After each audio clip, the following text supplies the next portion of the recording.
지금은 그 어느 때보다도 기독교에 관한 내용들이 인플레이션을 이룬 것 같습니다.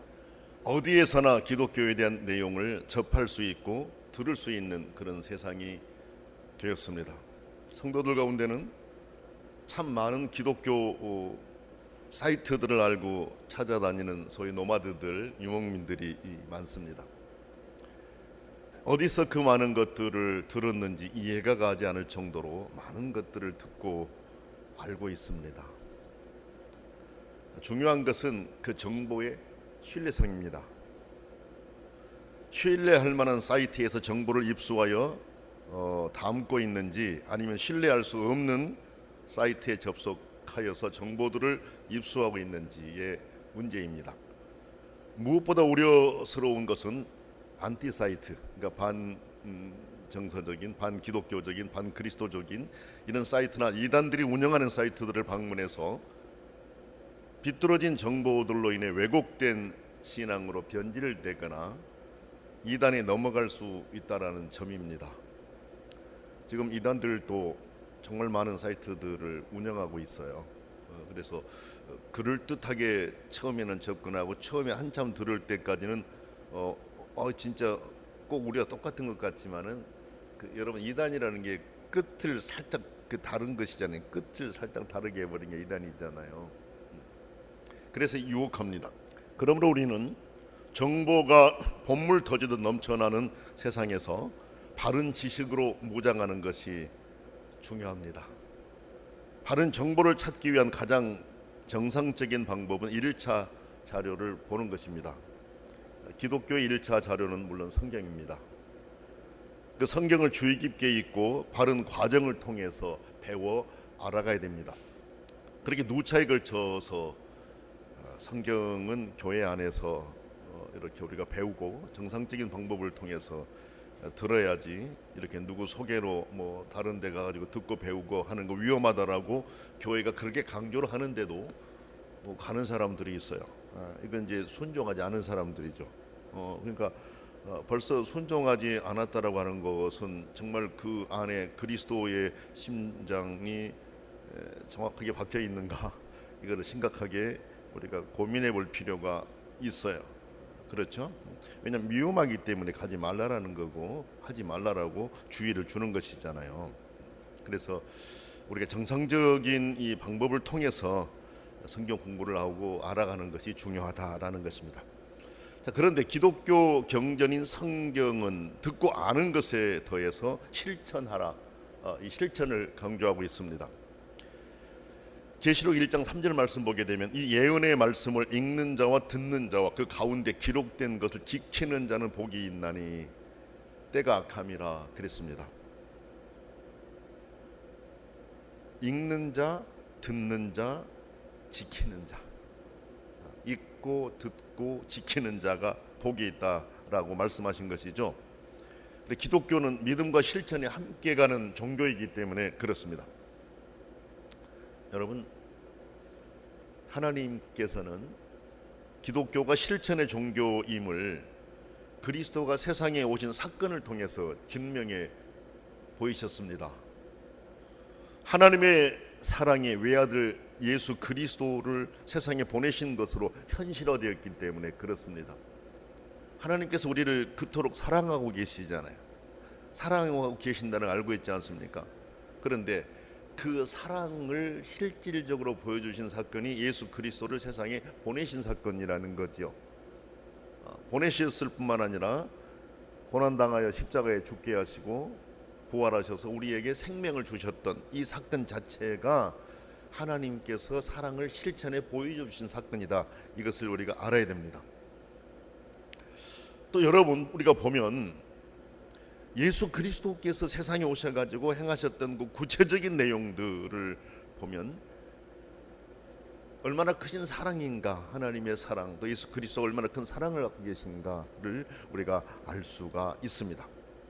그래서 그리스도인이 된다라고 하는 것은 그리스도의 마음으로 살아가는 것을 의미합니다. 여러분, 하나님께서는 세상을 향한 성도들의 성육신적인 삶을 요구하십니다. 성육신적인 삶이 뭐를 말할까요? 예수님이 사람의 몸을 입고 세상에 들어오셨듯이 그리스도인들도 한 사람 한 사람이 자기가 속한 곳 어디에서든지 실천을 통해서 하나님을 드러내고 믿는 자의 정체성을 보일 것을 요구하는 것, 이것이 이제 성육신적인 사고라고 그렇습니다. 하나님이 세상에 오셨듯이, 하나님 아들 예수 그리스도가 세상에 오셨듯이 우리도 하나님의 사랑을 안고 복음을 안고 세상으로 들어가야 된다라는 것, 이것이 성육신적인 사고입니다. 이것은 선택의 문제가 아니라 당위의 문제입니다. 그래서 예수님은 너희는 세상의 빛이라 라고 하셨고 너희는 세상의 소금이라고 말씀을 하셨습니다. 여러분이 잘 아시는 것처럼 빛이 되라 소금이 되라 그렇게 말씀하시지 않았다고 하는 거 알고 계시잖아요. 너희는 세상의 빛이다, 소금이다. 예수 그리스도를 믿고 구주로 받아들이는 순간 우리는 세상의 빛이에요. 세상의 소금이에요. 그러니까 역할을 감당하면 되는 겁니다. 빛의 역할을 감당하면 되는 것이고 소금의 역할을 감당하면 되는 것입니다. 어둠을 밝혀주는 것이죠. 세상에 소중한 맛을 내는 것, 이것이 그리스도인의 실천의 삶입니다. 주님이 그것을 우리에게 당부하셨어요. 그런데 예수님께서는 우리에게만 그렇게 하라라고 말씀하신 것이 아니었습니다. 친히 모범을 보이셨습니다. 예수 그리스도의 삶은 온통 실천이었습니다. 예수님을 본받아 성도들도 그렇게 실천의 삶으로 성도들 때문에 하나님의 나라가 더 확장되기를 주님은 원하셨습니다. 예수님께서는 어린아이들을 이렇게 칭찬하셨잖아요. 근데 실제 어린아이들이 이렇게 다가왔었을 때 제자들은 어린아이들을 꾸짖고 오지 못하게 접근하지 못하게 했지만은 예수님께서는 오히려 안으셨잖아요.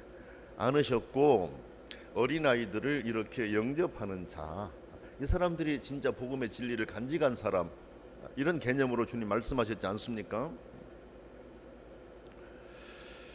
그래서 우리는 이렇게 그 예수님을 본받아 실천의 삶으로 성도들 때문에 더 하나님의 나라가 커져가도록 그렇게 역할을 잘 감당을 해야겠습니다. 우리가 성경을 통해 알다시피 예수님의 마음을 가장 잘 알고 실천한 분이 사도 바울이라고 말씀을 드렸잖아요. 고린도전서 11장 1절 말씀 보면 내가 그리스도를 본받은 자가 된 것 같이 너희는 나를 본받으라 라고 가르쳤거든요. 나는 그게 너무 부럽더라고요. 어떻게 내가 그리스도를 본받았다라고 자신 있게 대중 앞에 공동체에게 말할 수 있을까? 그러면서 나를 본받으라고 말할 수 있을까? 너무 부러웠어요. 부럽고 제 자신을 돌아볼 때 참 형편없다라는 생각을 늘 하면서 닮아가고 싶고 그렇습니다. 아마 여러분도 그런 마음일 거예요. 근데 사도 바울 같은 경우는 자기가 그리스도를 본받은 자가 됐다. 그러니 여러분들도 나를 본받으십시오. 실제 그렇게 사셨잖아요. 사도 바울의 삶을 보면 그렇게 살았습니다. 오늘 우리도 내 안에 암과 깨달음이 우리의 몸과 언어와 삶을 통해 자연스럽게 실천으로 옮겨져야 합니다. 배운 것을 실천해 보려고 힘써야 한다라는 말씀입니다. 그렇게 사는 것이 주님이 원하시는 삶이기 때문에 그렇습니다. 사람들은 어떤 강의를 듣게 되면 그것을 응용해 보려고 노력합니다.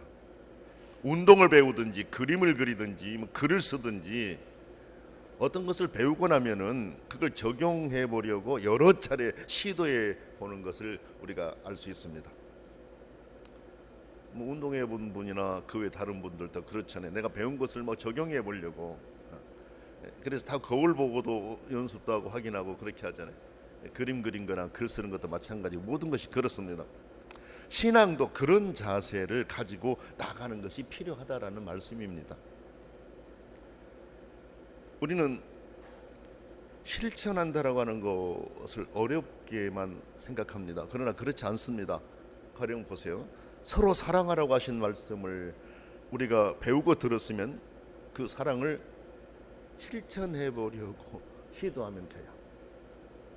그러면 사랑은 어떻게 실천할 것인가? 물론 여러 방법이 있어요. 그러나 내가 우선 할 수 있는 방법을 찾아가면 됩니다. 우리는 에리 프롬이라고 하는 사람을 알고 있습니다. 사회학자이고 심리학자입니다. 그분이 쓴 책 가운데 사랑의 기술이라고 하는 책이 있어요. 그 책 가운데에서 보면 사랑의 5대 속성을 말했는데 그 첫 번째가 관심이라고 그랬습니다. 자, 그렇다면 여러분, 관심이 사랑의 속성 가운데 첫째라고 하면 무관심은 사랑에 반대되는 잘못된 행위라 이렇게 볼 수 있지 않겠어요? 그런데 많은 사람은 입만 열면 사랑을 외치면서도 실제적인 삶 속에서는 무관심의 실수를 얼마나 많이 행하고 있는지 모릅니다. 가장 가까운 곳에서부터 우리는 무관심이 일어나고 있는데도 내가 무관심했다라고 하는 것을 모르고 있습니다. 다른 사람이 나를 무관심한다 생각하면서도 내가 무관심하고 있다라고 하는 것은 내가 모를 때가 많습니다.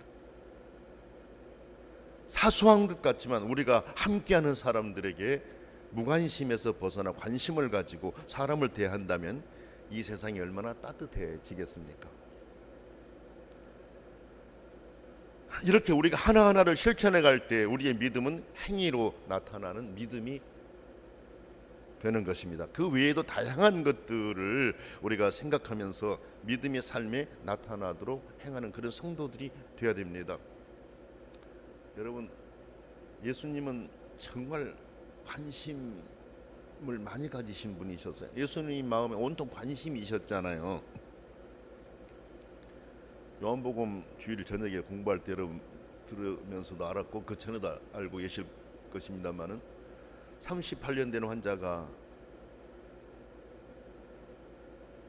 다른 사람들이 이제 그 물이 동할 때 먼저 들어가는데 아무도 챙겨주지 않고 거들떠보지도 않는 그 38년 된 환자가 있었지 않습니까?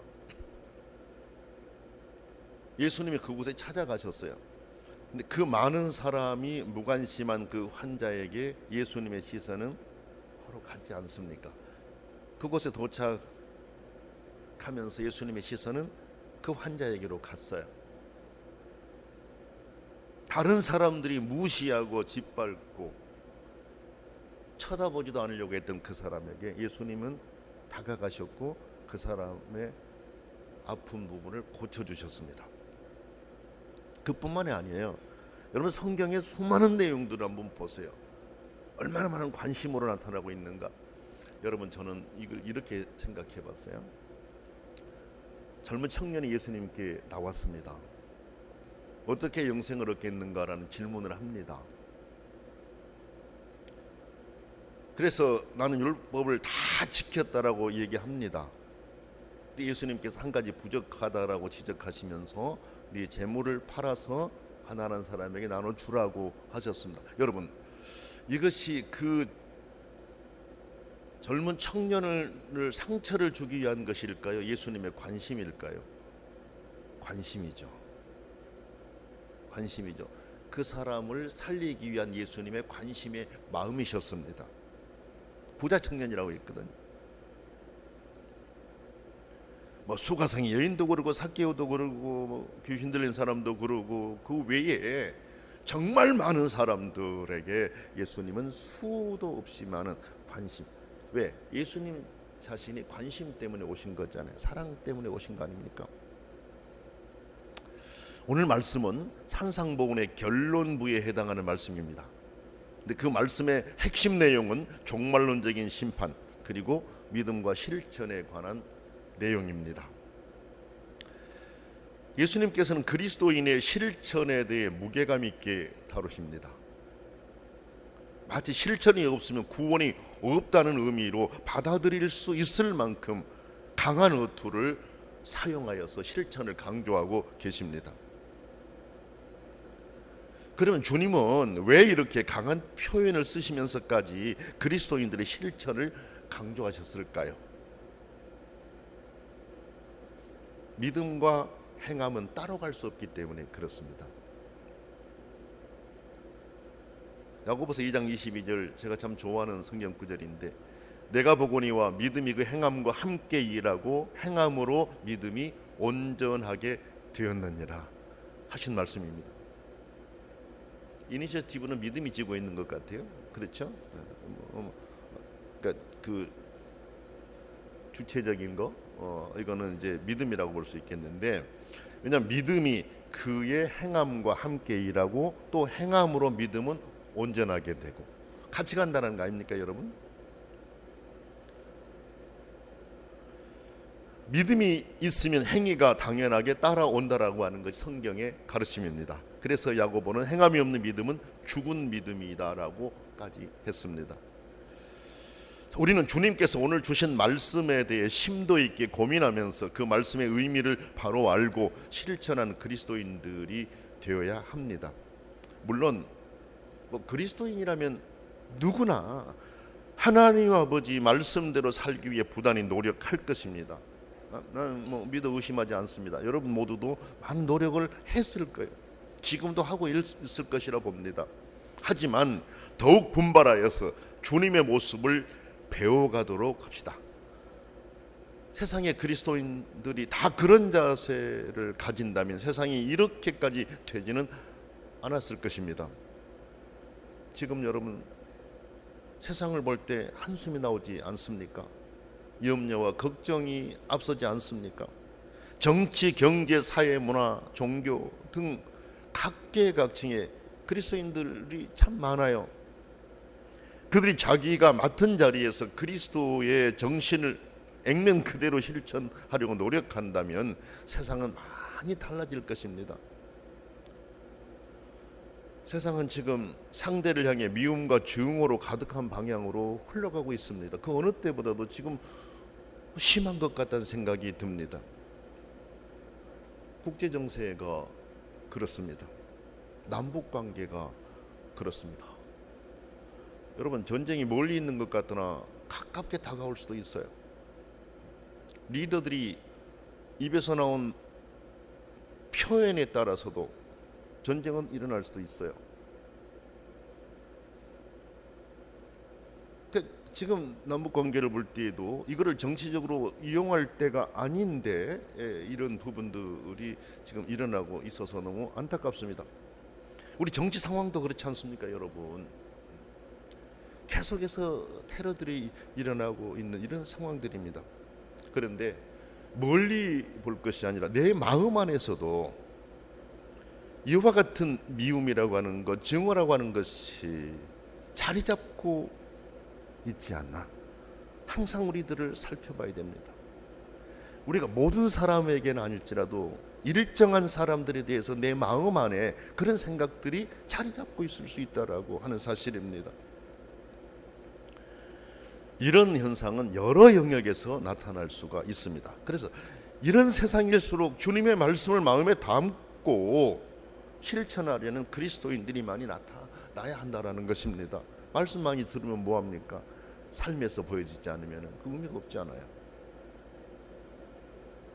오늘 말씀 보니까 열매로 그들을 안다 그랬습니다. 16절에 그렇게 나옵니다. 오늘 말씀은 거짓 선지자들에 대한 구별 방법뿐만 아니라 모든 그리스도인의 삶을 통해 그리스도인됨을 입증해야 된다라는 것을 가르치신 말씀이다라고 해석할 수 있겠습니다.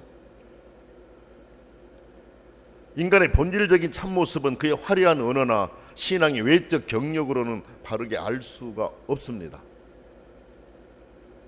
따라서 믿음과 실천이 같이 강조되지 않는 기독교의 교리와 가르침은 바르지 않는 것이고 거짓일 수밖에 없습니다. 그리스도인들이 빠지기 쉬운 함정이 은혜를 강조한 나머지 삶을 소홀히 한다라고 하는 점입니다. 하지만 주님은 이 부분에 대해서 분명한 경고의 말씀을 주고 계십니다. 주님께서는 좋은 나무마다 아름다운 열매를 맺고 못된 나무가 나쁜 열매를 맺는다 그랬습니다. 그리스도인으로서 내 삶에 좋은 열매가 나타나는 거, 물론 자기들이 생각할 때는 나는 이게 좋은 열매라고 생각하고 한다. 가령 교회 분열을 일으키면서 이것이 나는 하나님 앞에 좋은 일이라고 생각한다, 그래서 나는 하고 있다, 이렇게 자기 합리화할 수도 있습니다.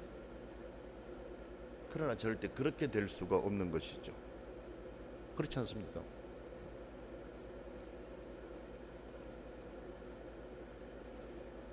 객관적인 입장에서 사람들이 볼 때 저것은 아닌데, 저렇게 하면 안 된대 라고 했었을 때 이건 아름다운 것은 아니잖아요. 그렇잖아요. 내가 아름답다라고 생각하는 것 자체가 보편타당한 아름다움으로 볼 수는 없는 것이에요. 다른 사람들이 보아줄 때도 아름답다라고 여길 때 그건 아름다운 것이잖아요. 신앙 안에서는 그걸 신념으로 생각하니까 주님이 이걸 기뻐하실 것이다 생각하고 할 수도 있어요. 그러나 주님이 기뻐하시지 않는 것도 자기가 생각할 때 기뻐한다 생각하니 문제가 되는 것이죠. 주님이 하신 말씀 우리는 마음에 새겨야 돼요. 좋은 나무마다 아름다운 열매를 맺고 못된 나무가 나쁜 열매를 맺는다라고 하는 사실입니다. 하나님의 자녀된 성도들은 좋은 근거 위에 세워진 사람들입니다. 근거가 예수 그리스도, 얼마나 좋은 근거 위에 세워졌습니까? 좋은 열매를 맺으며 살아가게 되어 있습니다. 그러므로 만약 우리 안에서 못된 것들이 꿈틀거릴 때면 단호하게 물리치고 철저하게 회개하여서 성도 본연의 자리를 지켜가야 됩니다. 우리 안에서는 항상 쓴 뿌리가 날 수 있습니다. 히브리서 12장 15절은 그 사실을 우리에게 알리며 경고하십니다. 이것들은 우리로 하나님의 자녀된 도리를 못하게 막는 나쁜 것들이므로 뽑아내야 됩니다.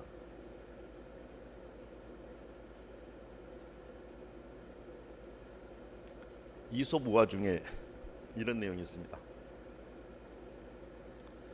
길 가는 어떤 사람의 옷을 벗기려고 찬바람이 아무리 몰아쳐도 오히려 점점 옷깃을 여며서 벗길 수가 없었는데 햇님이 따뜻한 햇볕을 내리쬐이니 그 사람은 따사로움 때문에 옷을 벗었다라는 이야기입니다. 따뜻한 마음, 따뜻한 언어는 얼어붙은 사람의 마음을 녹일 수 있으며 그 마음 안에 그리스도의 사랑도 함께 전해지는 것입니다. 내 말 속에서 찬바람이 막 나는 말을 하면서 대화가 진행된다라고 했었을 때 어떻게 그 안에 따뜻한 분위기가 감돌 수가 있겠습니까? 절대 그럴 수 없잖아요.